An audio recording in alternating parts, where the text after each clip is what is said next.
kita banyak diuji di Indonesia ini dengan bencana-bencana alam. Ada yang alami, ada yang dialam-alamkan. Yang alami seperti longsor, gempa, ya, kemudian banjir, tsunami, ya. Kalau disingkat LGBT, dan longsor, gempa, banjir, tsunami. Nah, itu yang alami. Ada yang juga dialam-alamkan. Nah, kemudian dibuat tafsiran seperti tadi. Nah, ini gimana katanya Kang Emil ini dekat dengan LGBT. Nah, sebetulnya LGBT yang mana ini, yang alami atau yang dialam-alamkan? Beri klarifikasi aja langsung. Iya, fitnahnya sudah sangat menyakiti hati pribadi, keluarga, dan orang tua ya. Bukan hanya dituding pro, maka dituding pelaku. Luar biasa. Terus saya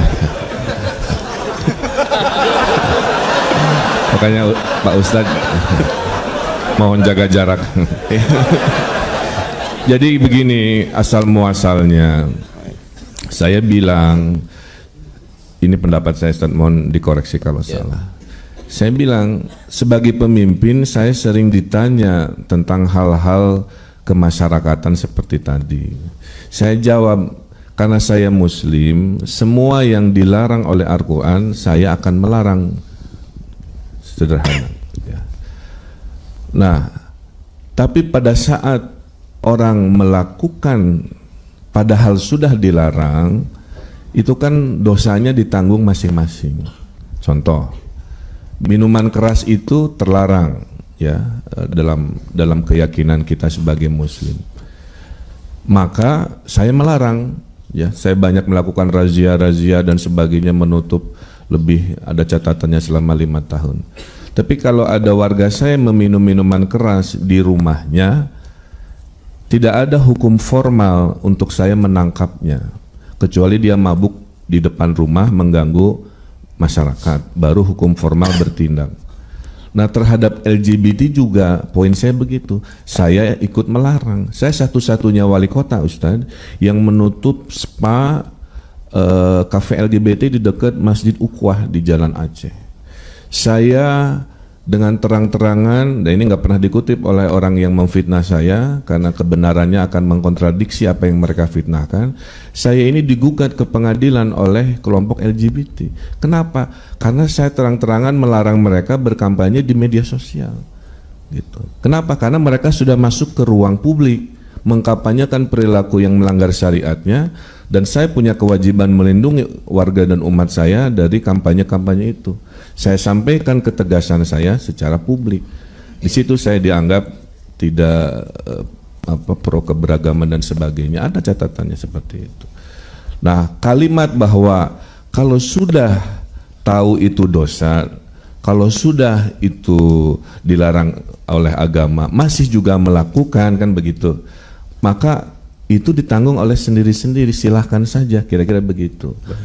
Jadi bukan saya sebut bahwa itu dosa ditanggung sendiri-sendiri berarti saya mengizinkan, atau itu kan sudah masuk ke ranah pilihan pribadi dalam melakukan hal tersebut.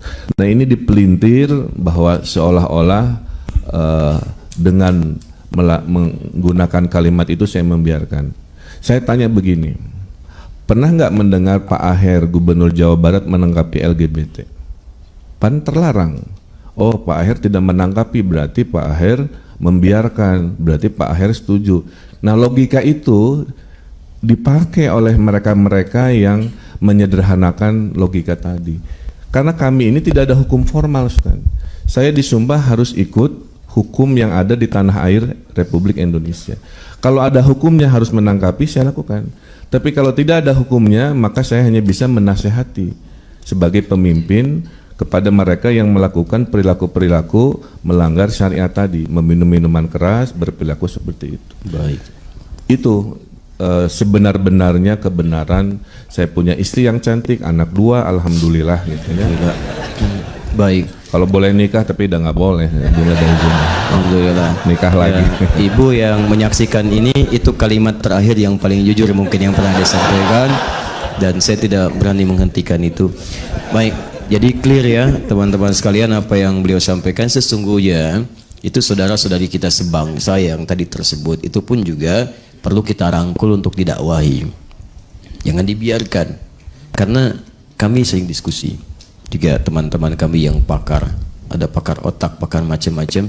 Sungguhnya ada sesuatu juga dalam dirinya itu yang bisa diluruskan. Dan kita doakan, sampaikan, jalankan, dan Masya Allah, itu tidak sedikit yang kembali. Bahkan kami menerima telepon dari tokoh di Indonesia yang terjangkit dengan salah satu, ditokohkanlah kalangan itu menangis terisak, bertanya bagaimana cara saya jalan untuk kembali.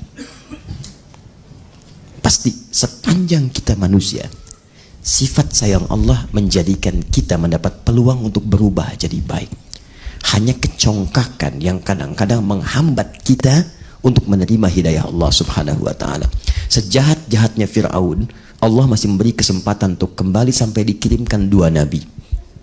Quran surah ke-20, Anda bisa cek dari ayat 43 sampai 44-nya. Idhaba ila fir'auna innahu tagha. Musa dan Harun pergi ke Firaun. Anda bayangkan, Firaun itu makhluk paling jahat yang diabadikan di Quran, ngaku Tuhan, ana rabbukumul a'la. Orang sekarang paling banter ngaku nabi, dia ngaku Tuhan. Ya, hobinya bunuh orang. Quran surah kedua ayat 49. Wa idh najjaynakum min ali fir'aun yasumunakum su'al 'adzab yudzabbihuna abna'akum. Bahkan baru lahir itu disembelih di depan ibu yang baru melahirkannya. Hobi. Tapi itu tidak menghalangi kasih sayang Allah untuk memberikan ia hidayah. Dikirimkan 2 orang nabi. Satu makhluk ini, nabinya 2. Kita sampai sekarang nabi 1 nggak pernah kelihatan. Dan hebatnya, begitu 2 nabi ini diperintahkan, kalimat Allah turun di situ. Faqula lahu qawlan layyina la'allahu yatadzakkaru aw yakhsha. Musa dan Harun coba dakwahi dengan kalimat yang lembut. Mungkin dengan kelembutan itu hatinya bisa tersentuh dan mulai takut kepada Allah Subhanahu wa taala. Anda bayangkan, Musa, Harun itu nabi, berdakwah pada manusia paling zalim di muka bumi, masih diperintahkan berkata yang lembut. Sesering katakan, mohon maaf ya, Anda itu nabi bukan, rasul bukan. Anda tidak sesoleh Musa, tidak sebaik Harun. Anda berdakwah kepada orang yang tidak sejahat Firaun. Kenapa Anda mesti kasar? 2 nabi ini saja berdakwah pada Firaun, makhluk yang paling zalim, diperintahkan berkata lembut. Anda nabi bukan, rasul bukan, tidak sebaik Musa, tidak sesoleh Harun, berdakwah kepada manusia yang bukan Firaun. Kenapa Anda lebih kasar? Sebetulnya Anda siapa?